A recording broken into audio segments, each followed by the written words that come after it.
Bonjour Laetitia, Bonjour Emeline. merci d'avoir accepté de faire cette interview aujourd'hui avec moi, Merci à toi de m'avoir invitée. avec plaisir.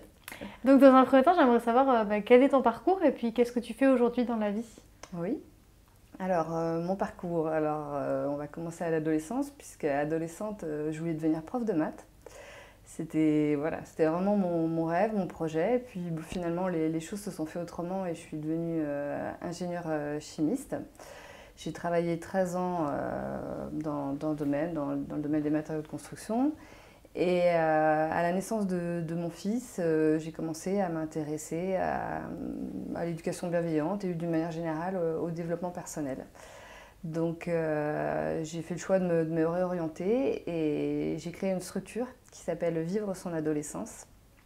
Et j'accompagne donc aujourd'hui des jeunes de 11 à 20 ans à développer des aptitudes qui sont propres à leur équilibre et aussi indispensables à leur évolution personnelle. Pour ça, je leur propose des ateliers sur une demi-journée sur des thématiques spécifiques comme la confiance en soi, la gestion des émotions ou l'affirmation de soi. Alors tout ça, ça se fait de façon très ludique, évidemment, puisque c'est un public jeune. Il y a des échanges en groupe, il y a des réflexions individuelles, il y a des jeux. Et je leur propose aussi des outils voilà, qu'ils peuvent expérimenter, qu'ils prennent ou qu'ils ne prennent pas. Ça, c'est eux qui font en fonction de leurs envies, de leurs ressentis.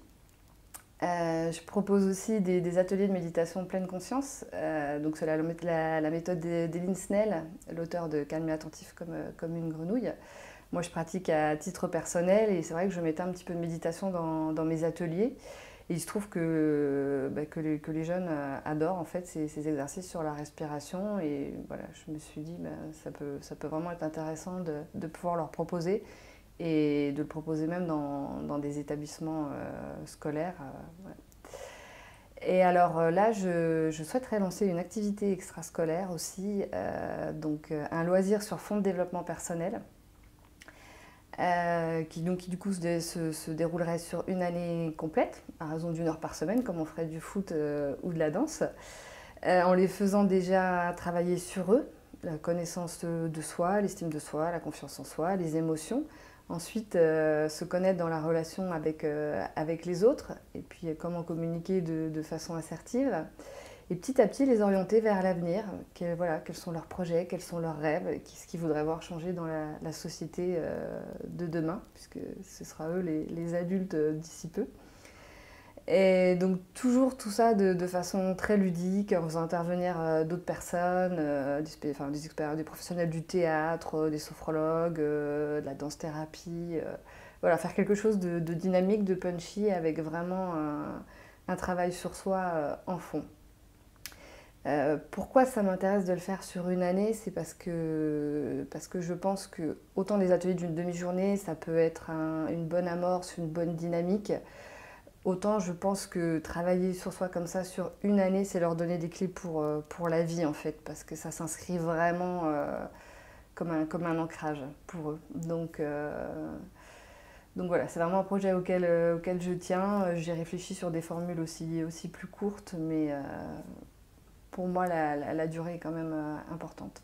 Ouais, c'est ça, la régularité, Oui, ça paraît important. oui, parce que un travail sur une période courte, effectivement, ça peut donner, ça peut dynamiser.